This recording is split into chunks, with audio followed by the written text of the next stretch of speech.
বিসমিল্লাহ আলহামদুলিল্লাহ ওয়াসসালাতু ওয়াসসালামু আলা রাসূলিল্লাহ। গতকাল আমরা শাহাদার একটা শাহাদা আর কি, দুইটা শাহাদার ভিতরে একটা শাহাদা আশহাদু আল্লা ইলাহা ইল্লাল্লাহ, এটা কবুল হওয়ার জন্য অথবা এটা এফেক্টিভ হওয়ার জন্য বা এটা থেকে ফল পাওয়ার জন্য অথবা এটা এটা জান্নাতের চাবি, সেই জান্নাতে যাওয়ার সম্ভাবনা সৃষ্টি করার জন্য বা বজায় রাখার জন্য 9টা শর্ত আমরা পড়ছি, শেষ করছি। এই 9টা শর্ত পূরণ করতে হবে।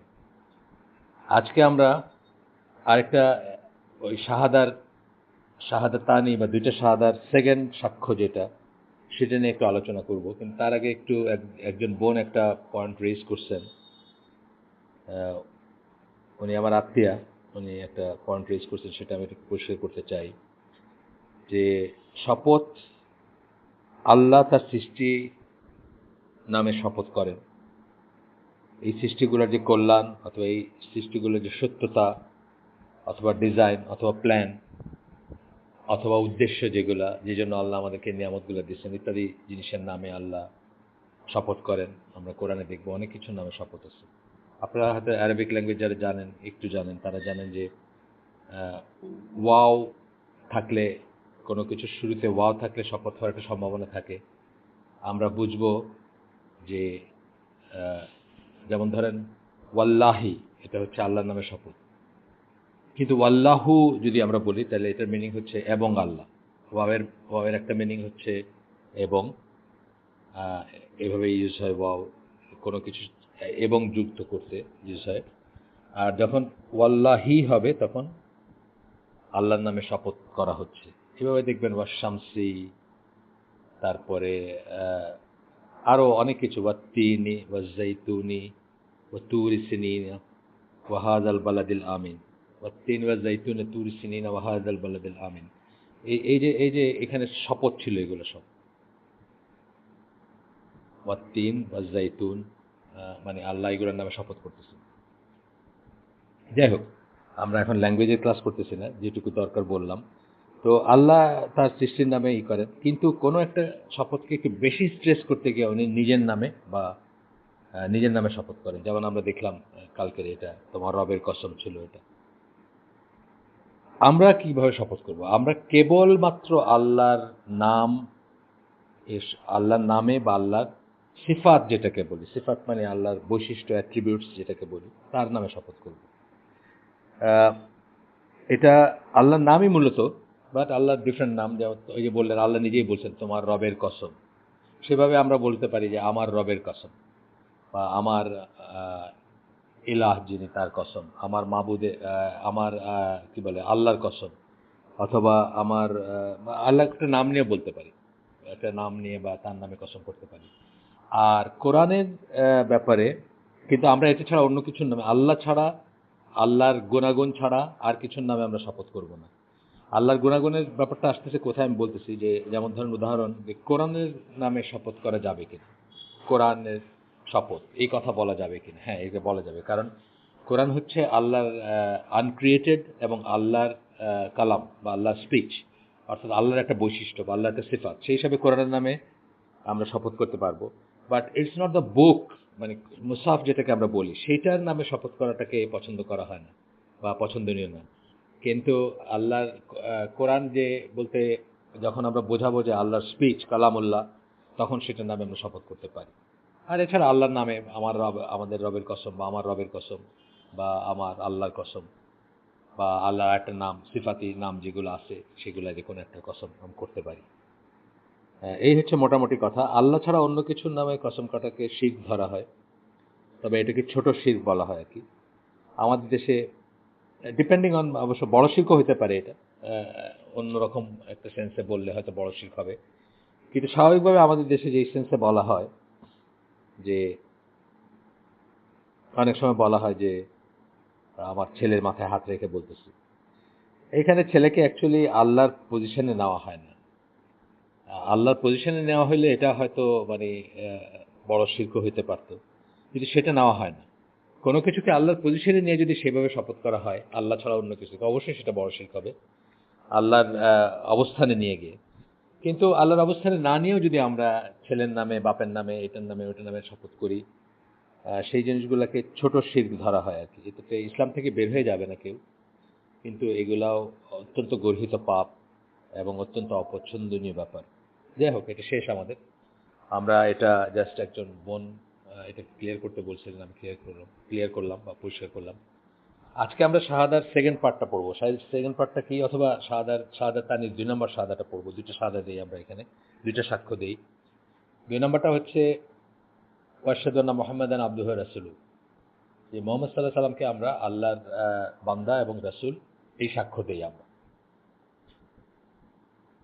আহ, এটা এটাও ঠিক প্যারোটিং এর কোনো মানে হয় না। এটাও আসলে আহ, শুধুমাত্র মুখের কথা বলার কোনো মানে হয় না। তবে আমরা বুঝবো যে এটা অত্যন্ত ইম্পর্ট্যান্ট একটা পার্ট অফ আমাদের ইমান বা আমাদের ইসলামে দাখিল হওয়ার। প্রথম পার্টটা কিন্তু এনাফ না।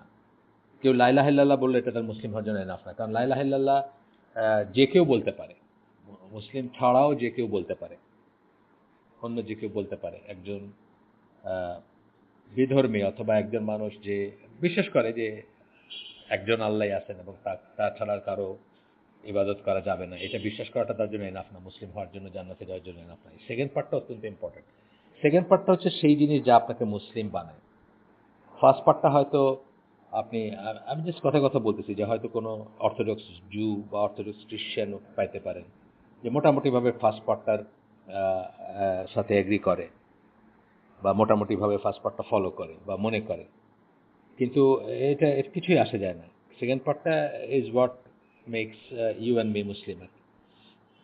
এই জন্য আমরা এটা খেয়াল করে শুনবো যে এখানে কি বলি আমরা, এই বলার ইমপ্লিকেশনটা কি, এবং বলার সাথে সাথে আমাদের উপর কতগুলো অব্লিগেশন চলে আসে বা কতগুলা জিনিস আমরা আসলে এন্ডোর্স করি, সেই জিনিসগুলো কি।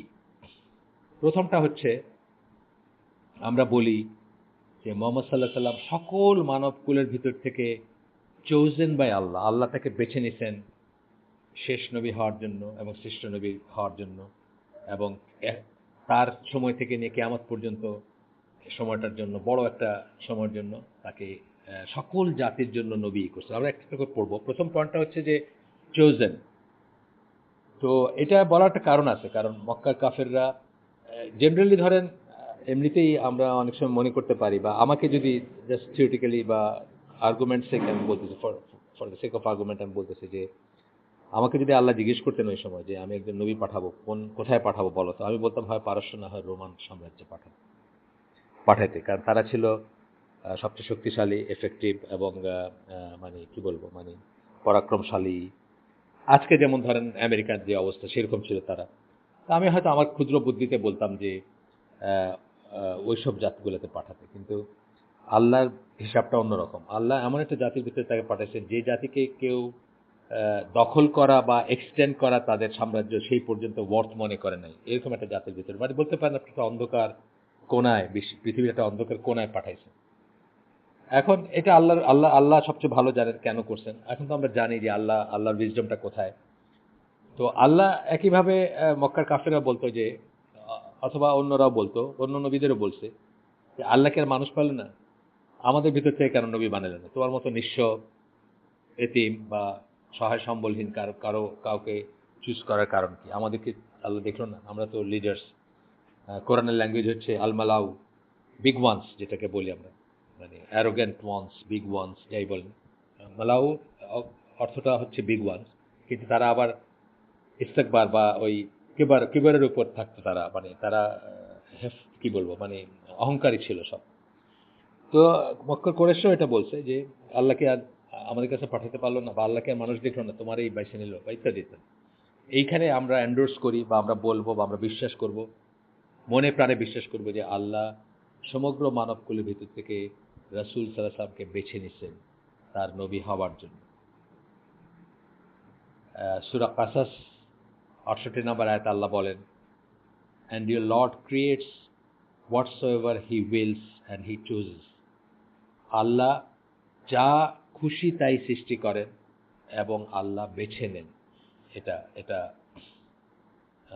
একটা দলিল, এই প্রসঙ্গে একটা দলিল।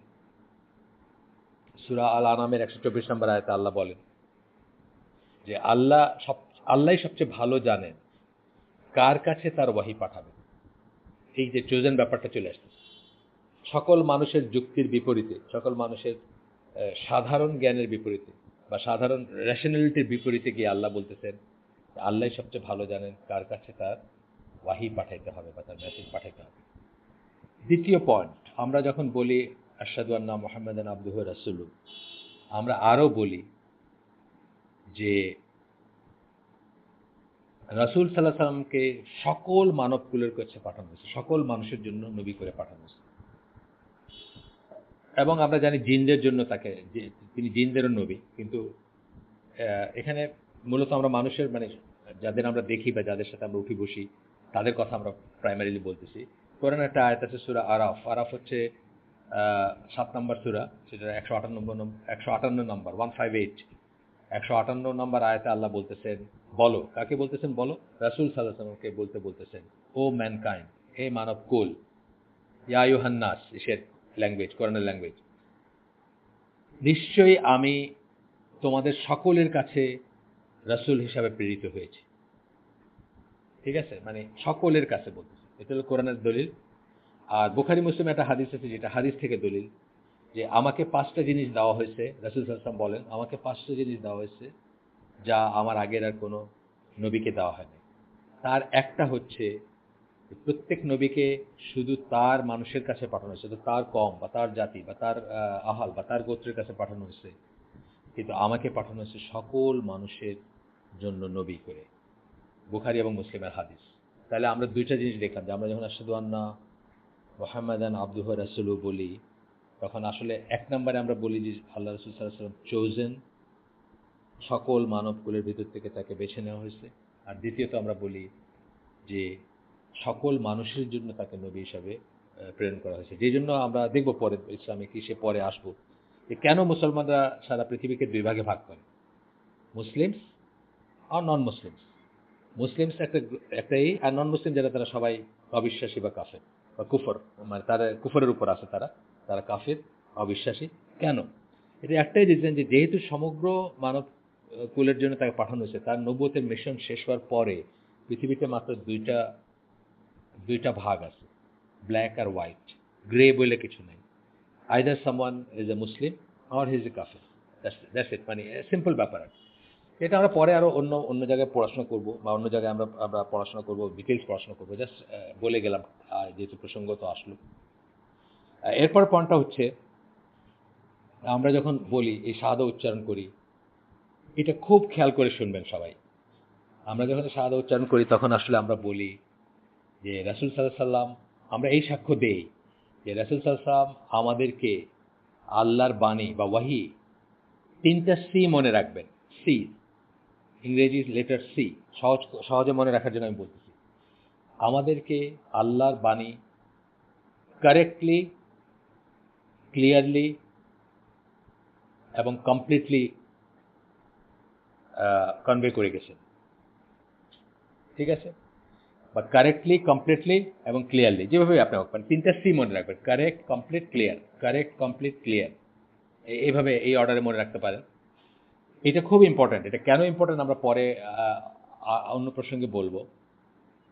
এখানে আপনার সূরা নূর, এটা হচ্ছে 24 নম্বর সূরা 54 নম্বর আয়াত, এখানে কোট করতেছেন, একটা অংশ কোট করতেছেন যে নবীর বা রাসূলের কর্তব্য হচ্ছে শুধুমাত্র কনভে করা ইন এ ক্লিয়ার ওয়ে, পরিষ্কারভাবে কনভে করা। আমরা যেটাকে বলি বালাগুল মুবিন বা আল বালাগুল মুবিন, মানে পরিষ্কারভাবে, মুবিন মানে স্পষ্ট, পরিষ্কারভাবে করা, পৌঁছায় দেওয়া আমাদের কাছে। তো যাই হোক, আরেকটা আছে আপনার হাদিস আছে এখানে। এই হাদিসটা হচ্ছে বাইহাকের হাদিস, কিন্তু আলবানির মতো সহি। হাদিসটা সহি, এটা স্ট্যাটাস হচ্ছে সহি। আমরা আহলে সুন্নাত জামার একটা যে আমরা সহি হাদিসের উপর আমল করি এবং বড় জোর হাসান সহি যেটাকে বলি সেটা, কিন্তু আমরা জয়ীফ হাদিস, দুর্বল হাদিস বা বানোয়াট হাদিস বা অত্যন্ত দুর্বল হাদিস, এগুলো কোনো দলিল হিসেবে গ্রহণ করি না বা এগুলো কোটও করি না আমরা। চেষ্টা করি এগুলো অ্যাভয়েড করতে। কখনো অন্য মানে তর্ক খাতিরে বা কোনো একটা জিনিসের দলিল বা এটা এরকম ওটা ওরকম বলতে গিয়ে বলা হয়, কিন্তু আমরা সেগুলোর থেকে কোনো দলিল গ্রহণ করি না। আচ্ছা, এবং মুসলিম উম্মার দুর্ভাগ্য অথবা দুর্দশার একটা মেজর রিজন হচ্ছে বানোয়াট হাদিস থেকে বা দুর্বল হাদিস থেকে দলিল গ্রহণ করে সেসব আমল করা অথবা সেসব নিয়ে জীবনযাপন করা। তো এখানে রাসূল সাল্লাল্লাহু আলাইহি ওয়াসাল্লাম বলতেছেন, আল্লাহ রাসূল সাল্লাল্লাহু আলাইহি ওয়াসাল্লাম বলতেছেন, I left you on a bright path whose night and day are alike. আমি তোমাদেরকে একটা পরিষ্কার রাস্তার উপরে ছেড়ে যাচ্ছি যা রাত এবং দিন সমান। এটা বোঝার একটা ব্যাপার আছে। রাত এবং দিন সমান হয় কখন? এত আলোকিত যে রাত আর দিনে কোনো ডিফারেন্স নেই। আপনি যেমন ধরেন এখন ফ্লাড লাইট দিয়ে আমরা খেলি বা খেলাগুলো দেখি, আমরা ক্রিকেট খেলা, আপনি ক্রিকেট খেলাতে ছোট্ট বল দিয়ে খেলা হয়, কিন্তু আপনার ফ্লাড লাইটের আন্ডারে কি হয়? প্রত্যেকটি জিনিস এত স্পষ্ট, একটা সুইচ পড়লে আপনি উঠাইতে পারবেন। আল্লাহ রাসূল সাল্লাল্লাহু আলাইহি ওয়াসাল্লাম সেটা বলে যাচ্ছেন, সেই ধরনের ব্যাপার যে আমি তোমাদেরকে এমন একটা পথের উপর রেখে যাচ্ছি যার রাত এবং দিন সমান। এরপরে যদি এখানে পথ হারায় কেউ, অর্থাৎ এখানে পথ হারানোর কোনো স্কোপ নাই, কিন্তু তারপরে পথ হারাবে কারা? যারা যাদের অন্তরে বক্রতা আছে, যারা এরপরে মানে লুফল খুঁজবে বা ইভেট করার পথ খুঁজবে যে কিভাবে এগুলো পাশ কাটায় যেতে হয়, তখন বলতেছেন no one strays from it after me except his destroy. সে ধ্বংস হয়ে যাবে। এমন মানে যে পরে পথ হারাবে, এত পরিষ্কার সব রেখে যাওয়ার পরেও যে পথ হারাবে, সে ধ্বংস হয়ে যাবে। অনেক কঠিন একটা কথা। কিন্তু এখানে বলতেছেন যে এমন কিছু জানাইতে বাকি রাখেন। আরেকটা হাদিস আছে, যে এখানে আছে কিনা আমার মনে পড়ে না, এখানে আছে কিনা, না এখানে নাই।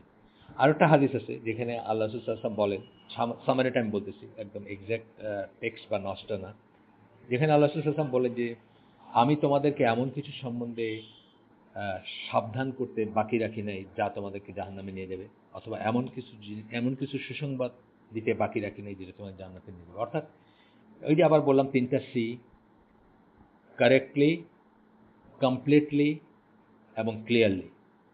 কারেক্টলি মানে কিছু ভুলে যান নাই।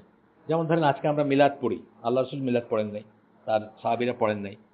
এটা কিন্তু প্রকারান্তরে বলা হচ্ছে যে তিনি হয় ভুলে গেছেন আপনাকে জানাইতে, তাহলে প্রথম পয়েন্টটা হইল না, না সরি, হয় ভুলে গেছেন, তাহলে কোনটা হবে? হি কনভেড ইট অল, মানে কমপ্লিট হইল না তাহলে যদি ভুলে গিয়ে থাকেন, অথবা ভুল করছেন তাহলে কারেক্টলি হইল না, অথবা অস্পষ্ট রেখে গেছেন। যে এই তিনটার যেটাই বলবেন আপনি কিন্তু তার রিসালাতকে বা তাকে আপনি অপমান করলেন। কারণ আল্লাহ কোরআনে বলতেছেন, সূরা সূরা মায়দার ৩ নম্বর আয়াতে আল্লাহ বলতেছে, আজকের দিনে তোমাদের জন্য আমি তোমাদের দিনকে মানে তোমাদের রিলিজিয়নকে কমপ্লিট করে দিলাম। দিন বলতে রিলিজিয়ন আমি ঠিক বলতে চাই না, ওয়ে অফ লাইফ, এটাকে কমপ্লিট করে দিলাম তোমাদের দিনকে, আর ইসলামকে তোমাদের জন্য দিন হিসেবে নির্ধারণ করলাম। আপনি আল্লাহকে মিথ্যাবাদী বলতেছেন যদি আপনি নতুন কিছু আবিষ্কার করেন, বিট মিলাদ ৪০ দিন, এই ধরনের যত জিনিসগুলো আছে, আমাদের খুবই সাবধান হওয়া প্রয়োজন যে আল্লাহ রাসূল যেটা করেন নাই, তার সাহাবীরা যেটা করেন নাই, আমরা সেটাকে কিছুতেই নতুন কোনো পন্থা আবিষ্কার করব না। করা মানে কিন্তু আমরা বলতেছি যে উনি হয় ক্লিয়ারলি বলেন নাই, নাহলে কমপ্লিটলি বলেন নাই, নাহলে কারেক্টলি বলেন নাই, কোথাও ভুল হয়েছে একটা, অথবা আল্লাহর উপরও মিথ্যাচার করতেছি আমরা। আল্লাহ বলতেছেন কমপ্লিট করে দিয়েছেন, আমরা এটাকে ইনকমপ্লিট বলে আমরা আবিষ্কার করতেছি। আমাদেরকে মিলাদ পড়তে হবে, আমাদেরকে চল্লিশা করতে হবে, আমাদেরকে 4 দিনের সিন্নি করতে হবে বা মানুষকে খাওয়াইতে হবে, and on and on and on, মানে যত কিছু নব্য প্রথা আমরা বলতে পারি। সুতরাং আমরা খুব কেয়ারফুলি শুনবো এই অংশটা। এই প্রসঙ্গে যদিও আজকের এটা আলোচনা না, তবু বলি একটা কথা, যে আমি মরে যেতে পারি, আরেকদিন একদম সুযোগ নাও হতে পারে আমার আপনাদের সাথে কথা বলা, যে দিনের ব্যাপারে কোনো কিছু যদি আমরা নিতে চাই, তাহলে সেটা আমরা খেয়াল করবো যে 5টা জায়গার একটা জায়গা থেকে নিতে হবে, মানে 5টা জায়গার একটা জায়গায় থাকতে হবে, 5টা সূত্রের একটা সূত্র থেকে আসতে হবে। প্রথমটা হচ্ছে, হ্যাঁ আল্লাহ আমাদেরকে অর্ডার করছেন। তারপরটা হচ্ছে আল্লাহ অর্ডার না করতে পারেন একটা জিনিস, রাসূল অর্ডার করছে, তাইলে আমরা সেটা মানতে পারি বা সেটাকে দিনের অংশ বা সওয়াবের জন্য করতে পারি সেই কাজটা। 3 নম্বর পয়েন্টটা হচ্ছে আল্লাহও অর্ডার করেন নাই, রাসূলও অর্ডার করেন নাই, কিন্তু রাসূল নিজে করছেন, নিজের লাইফে করছেন। সেখান থেকে আমরা দলিল নিতে পারি একটা সওয়াবের কাজ করা বা আল্লাহর নৈকট্য লাভের একটা কাজ করার জন্য। তারপরে আসতেছে আল্লাহ বলেন নাই, রাসূল বলেন নাই, রাসূল নিজেও করেন নাই, কিন্তু তার সামনে যখন কেউ করছে একটা কাজ, দিনের কাজ, তাহলে তখন তিনি নিষেধ করেননি। এটাও দলিল, কিন্তু এটাও আমি করতে পারি এই কাজটা। আর ৫ নাম্বার হচ্ছে সাহাবীরা ঐক্যমত্যের ভিত্তিতে কিছু করছেন, সওয়াব মনে করে, উত্তম মনে করে, আল্লাহর নৈকট্য লাভের জন্য করছেন। এই ৫টা সূত্রের বাইরে সওয়াবের কথা চিন্তা করে কোনো কাজ করা যাবে না। যদি আমরা করি সেটা কিন্তু বিদআত হবে, মানে নব্য প্রথা, ইনোভেশন যেটাকে আমরা বলি। আজকে এটা আমাদের আলোচনার বিষয় না, কিন্তু এই প্রসঙ্গটা, এই পয়েন্টটা এত ইম্পর্টেন্ট পয়েন্ট যে আমি প্রসঙ্গত বললাম। আজকের জন্য আমি শেষ করে দিচ্ছি। সুবহানাকা আল্লাহুম্মা বিহামদিকা আশহাদু আল্লা ইলাহা ইল্লা আনতা আস্তাগফিরুকা ওয়া আতুবু ইলাইক। আসসালামু আলাইকুম ওয়া রাহমাতুল্লাহি ওয়া বারাকাতুহু।